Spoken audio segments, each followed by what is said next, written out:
Só um instante de outros canais.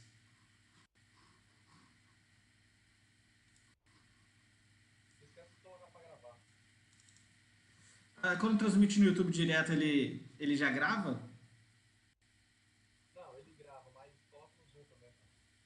Ah, sim. Meu computador ficou aqui uma carroça que eu ativei a transmissão para o YouTube, certo? E agora tá. Essa é a palavra que eu queria falar. Bem homogênea, né? Todo mundo entenda, tem a base dos dados, né? A partir do mesmo lugar. Então, como é que a gente faz? Primeira parte, a gente vai discutir os pontos do checklist inicial, né? A gente vai definir os contextos de onde a gente criou. Depois a gente vai criar um manifesto, né? Que é um texto realmente respondendo as perguntas, todo mundo ter acesso a essas perguntas que a gente respondeu lá no nosso checklist inicial. Segunda coisa, a gente vai fazer um mapa desses 3 pontos, né? Ou desses 5 pontos que a gente vai seguir aqui a partir da frente, como é que vai ser a dinâmica e quanto tempo a gente vai fazer cada uma dessas fases. Depois que a gente faz esse mapa e a gente apresenta isso para todo mundo que vai participar dessa sprint, né? A gente chega e vai conversar com o especialista.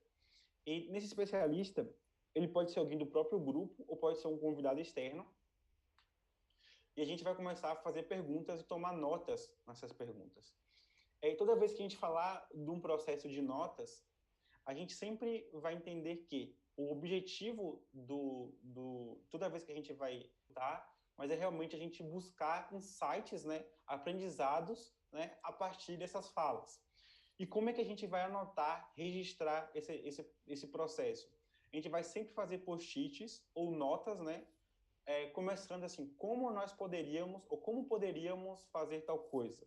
Como poderíamos aumentar a taxa de conversão desse site? Como nós poderíamos fazer com que as pessoas chegassem mais rápido ao trabalho? Como nós poderíamos evitar que as pessoas passassem por isso? Né? Sempre como poderíamos, como poderíamos alguma coisa? Como poderíamos evitar que? Sempre como poderíamos. Por quê? Quando a gente traz as notas é, pensando a partir desse lugar, a gente para de falar, isso não funciona, isso não presta. Porque o não, durante esse processo, é algo que trava, é algo que faz com que a gente não avance. Por exemplo, se eu apresento, eu trabalho como não gostei, quando alguém fala que não gostou de algo, isso não te ajuda a avançar em nada com isso, né? Isso não te dá uma ideia do que essa pessoa não gostou, isso não dá uma ideia do que ela estava esperando em relação a isso, não dá uma ideia de como ela enxerga que a gente pode melhorar, onde que a gente tem espaço para crescer em relação a isso. Então, toda vez que a gente tiver, durante esse processo, né, dessa jornada de ideação, a gente vai sempre anotar as nossas dúvidas, os nossos questionamentos e passar sempre como nós poderíamos fazer tal coisa, beleza? Aí a gente vai para a parte 4, né, que é organizar essas notas que a gente fez ao longo das entrevistas, né, dos insights que a gente tirou ao longo dessas entrevistas, desse processo de nivelamento, e votar nessas notas. Ou seja, eu vou pegar e vou hierarquizar isso aqui junto com a equipe para a gente entender o que é mais importante desses insights que a gente teve nessa primeira fase. Então vamos lá, só para a gente organizar aqui a nossa cabeça em relação ao processo, tá? A gente vai fazer essa entrevista.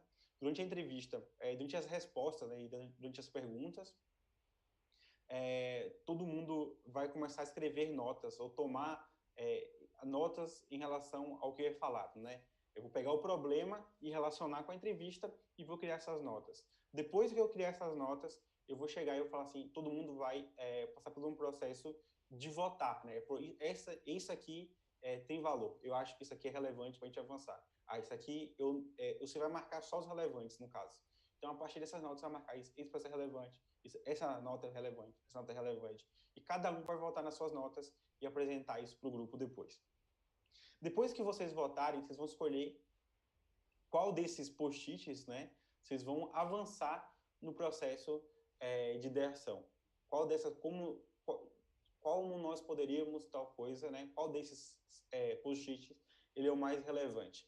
E aí você vai pegar esse como poderíamos, né, essa nota, e você vai fazer um check com o seu checklist. Você vai validar, né, esse objetivo que você criou aqui agora, que você definiu a partir desses insights, né, e validar se ele vai, se Se a gente resolver isso aqui, a gente valida o nosso checklist final, tá? E é bem importante que, durante esse processo, esse post-it, essa ideia, né, vamos dizer assim, esse ponto de partida aqui, ele pode ser que a gente junte 2 post-its em um, junte 3 post-its em um, tá? E aí vocês vão criando novas ideias a partir disso, a partir do que vocês ouvem da própria equipe. Mas é bem importante separar isso em 2 partes, né? Primeiro você ouve, cada um anota separado, depois vocês compartilham junto e validam. O último processo, né, as ideias chaves dessa fase, é a gente começar pelo fim, né, realmente de entender onde que a gente quer chegar, qual é o processo. A segunda coisa é entender que ninguém sabe de tudo, por mais que, por exemplo, você tenha um super especialista aí na sua área sobre a parte técnica ou sobre os processos mais técnicos, ele saiba tudo sobre a área técnica, ou ele saiba muito sobre a área de comunicação, sobre marketing, né? Ninguém tem todos os conhecimentos sozinhos, né? E é muito importante que a gente junte isso para ter realmente soluções interessantes. E o último ponto é redefina problema como oportunidade. Toda vez que alguém, e o nosso intuito é sempre achar problemas, a gente joga isso para o nosso sistema de notas, né? Como é que nós poderíamos... Então, toda vez que eu pego uma crítica, quando eu pego um problema e eu jogo nesse como nós poderíamos, eu estou fazendo um processo de fazer um reframe, né, nesse problema, nessa dificuldade, e fazer isso virar, de fato, uma oportunidade. E aí, eu estou pronto para avançar para a fase 2, que é a fase onde a gente vai começar a rascunhar essas ideias, a gerar caminhos, né, para a gente chegar em soluções. A parte 1 do rascunho, a gente chama de Lighting Demos, e aí você, a partir dessa ideia, desse objetivo que você concluiu na fase 1, vocês vão chegar e cada um vai desenhar sua solução. Então, a gente delimita um tempo, né, e a pessoa vai rascunhar a sua solução. Depois, cada um tem 10 minutos para apresentar a sua solução. Apresentou a solução, a gente vai para um segundo processo, que é o divide ou junta, onde que a gente vai votar se as soluções elas podem ser juntadas ou se elas devem ser apresentadas separadas. As que forem juntadas, a gente vai só marcar nelas, tipo, essa aqui poderia juntar com essa conecta com essa, ou essa funciona sozinha. E a gente vai para o último passo, onde que a gente vai para o rascunho de 4 passos, né? Que eu vou mostrar com detalhes. Como é que faz esse rascunho de 4 passos? Durante a apresentação das ideias iniciais, vocês vão fazendo notas de como nós poderíamos tal coisa, né? A partir dessas notas, vão gerar novas ideias em cima disso. A gente vai refazer esse processo. A gente vai fazer um exercício chamado Crazy Eights, que são 8 ideias em 8 minutos. Onde você vai pegar uma folha A4, você vai partir ela em 8, né? Onde você vai tentar ter 8 ideias em cima dessas ideias que você já teve para fazer isso. Depois que vocês fizerem isso, vocês vão fazer o sketch da solução final, tá? Aí você pode, nesse ponto aqui, eu deixei até um link de referência sobre os Crazy Eights, né? Que é bem importante a gente ter isso mapeado, entender como é que funciona isso. Mas a ideia aqui não é você rascunhar como um designer, por exemplo, assim, vai rascunhar um wireframe, não é um nível de fidelidade alta. A ideia aqui é só a gente tirar, né, da nossa cabeça, né, e tangibilizar no papel. Quadrados, nomes, desenhar ideias a partir de um lugar que a gente consiga compartilhar com os outros. Inclusive, eu acho que está no próximo slide isso aqui, né? São as ideias chaves dessa fase. O que a gente precisa realizar nessa fase? Combinar e melhorar, né? Toda grande invenção é construída em cima de ideias existentes, ou seja, provavelmente isso aqui é uma coisa que a gente tira de todos esses processos que a gente participa, né? É que toda vez que a gente junta essas ideias, ou as ideias finais, elas normalmente são combinações de ideias, insights de pessoas diferentes. Todo mundo pode criar rascunhos, né? Esse processo de ideação e de fazer as outras ideias ou de fazer os demos, né? Ele é bem artesanal, manual. A gente não está buscando ver quem faz o melhor desenho ou qual a melhor ferramenta para fazer isso. Normalmente a gente faz isso à mão, né?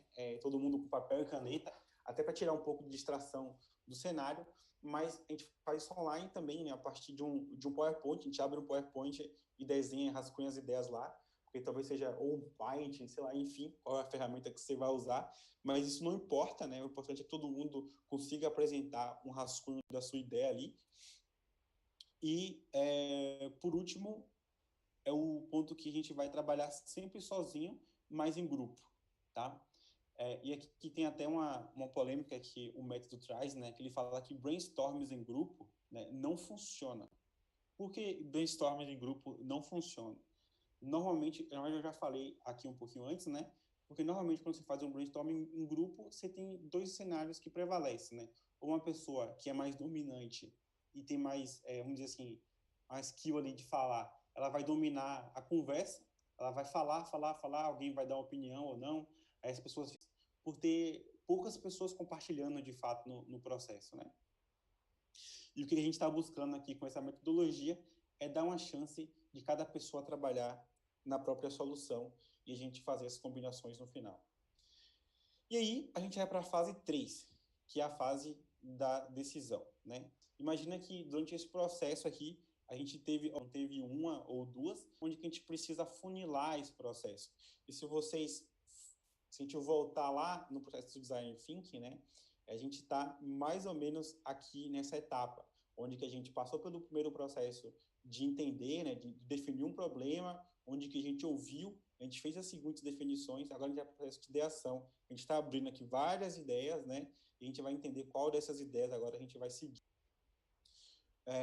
Durante o processo de decisão, a gente tem alguns passos, né, que a gente faz para fazer esse processo acontecer de uma forma que as pessoas que estejam nesse processo, as dinâmicas que a gente apresenta aqui para construir e para chegar nesses pontos de resoluções. Então, o primeiro passo é fazer isso aqui, dependendo do tempo, né, que vocês fazem, vocês podem fazer todos ou um, mas é bem importante no mapa inicial, tá? O processo que vai acontecer, né? Chama Stick Decision. Esse Stick Decision a gente vai passar por um processo de 5 pontos, de 5 etapas, né? Onde que a gente vai fazer as escolhas dos melhores sketches, né? Ou dos sketches que fazem mais sentido para a gente prototipar, beleza? Como é que funciona? Primeiro ponto é a parte da apreciação do projeto, né? Onde você vai pegar todos os sketches finais das ideias e colocar um do lado do outro. E aí, uma solução legal para fazer isso é através do Miro, Miro, é um aplicativo online onde você consegue criar esses sketches, compartilhar todo mundo junto, colocar um lado do outro, colocar post-its, né? É como se fosse um quadro branco digital. O Miro, ele serve bastante para isso, mas também você pode fazer no Google Docs, no slide do Google Docs, enfim, você pode fazer em qualquer ferramenta que mais de uma pessoa consiga acessar simultaneamente para fazer isso online. E a ideia é que todo mundo tenha acesso a esses rascunhos do lado do outro. A segunda coisa que a gente vai fazer é o heatmap, o mapa de calor, né? Cada pessoa da equipe que está nesse processo, né? Elas vão analisar os esboços de forma silenciosa, não vai ser, tipo, todo mundo falando, né? E aí cada um vai colocar uma bolinha verde em cada ponto que gosta e uma bolinha vermelha em cada ponto que não gosta de cada ideia apresentada. Eu gostei da forma como a gente pensou aqui para resolver o fluxo inicial, para fazer com que as pessoas entrem. Não gostei muito do processo final, o meio está meio complicado. Então, você vai marcando com bolinhas verdes e vermelhas para todo mundo ter uma visão, uma construção visual, né? Do que a gente está, do que todo mundo está gostando, ou da perspectiva de cada um sobre isso. Porque se você observar durante esse processo, o que a gente está tentando fazer aqui, né? É trazer de uma aplicação abstrata, né? Do que eu gostei, o que eu gosto, o que eu não gosto, o que me incomoda, o que me atrai durante uma tela, durante um processo, durante uma visão, tendo para um lado mais analítico agora. Estou, tipo, fazendo você pensar sobre isso, né? Você marcar com essas... Tem que tomar uma decisão sobre o que você mais gosta, o que você menos gosta, para que a gente possa discutir como equipe depois. Por último ponto, eu puxo o ponto 3, né? A gente vai fazer uma crítica rápida, 3 minutos por esboço. Em grupo, a gente vai discutir cada solução, principalmente que todo mundo marcou onde que teve mais bolinhas verdes, onde teve mais bolinhas vermelhas. E no final, a gente vai perguntar sempre, dar um espaço de 3 minutos ali, né? Para a pessoa que fez o esboço que a gente está criticando, se o grupo captou, entendeu qual foi a mensagem do esboço, ou se ele tinha algum insight ali que não foi comentado nesse processo. A gente vai fazer uma pesquisa para ter os votos, né? E a gente vai pedir para cada pessoa silenciosamente, né? Escolher a sua ideia favorita e todo mundo mostrar os votos ao mesmo tempo. Né? Não é uma parada que... A ideia não é cada um chegar e, tipo...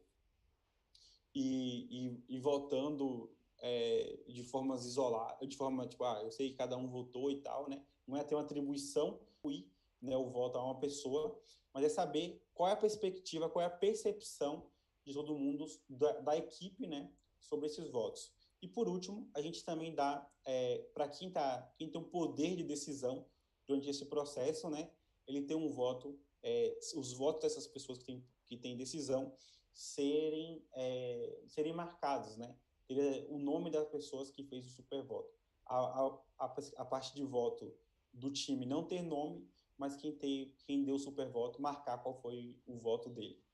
Para a gente ter uma classificação de peso também, né? Caso haja empate, ou caso haja uma dissipação das ideias ali. Depois a gente vai separar essas ideias, né, entre ganhadores e talvez depois, né, são tipo assim, são as ideias que a gente pode fazer, a gente pode avançar para prototipar agora, e as ideias que, tipo assim, não são tão boas para agora, vale a pena, mas, tipo, se não dá para a gente descartar, vamos deixar para a gente ver depois. E a gente vai fazer um junta tudo ou as ideias campeãs, tipo assim, das ideias que ganharam, né? Vamos dizer que a gente teve bastante voto, a gente teve 5 ideias ali, 5 sketches, desses 5 sketches, 5 rascunhos, a gente teve votos significantes em 2. Aí vem a primeira pergunta, a gente vai juntar tudo ou vai trabalhar com um dos 2 sketches, né? Faz sentido juntar tudo durante o processo, de acordo com os checklists iniciais de validação, ou se vale a pena a gente separar e trabalhar um só por vez e avançar nesse pedaço aqui da ideia. Caso a gente decida não juntar, trabalhar com as ideias campeãs, a gente vai criar um nome falso para cada ideia e vai fazer de novo aquele processo de note em vote. Né? A gente vai fazer o how me to e, depois a gente vai fazer o voto para até chegar numa ideia. Da ideia. O que a pessoa dá ideia? Como é que a pessoa lá vai ter acesso a isso? Como é que a pessoa lá como é que vai ser o uso da pessoa disso e o que vai acontecer com a pessoa depois do uso. É bem importante ter esses 3 processos, né? Como é que a gente vai fazer storyboard? A gente vai fazer um grid. O grid é como se fosse um gibi ali, né? Tipo, pegar uma folha, fazer os quadrados, né?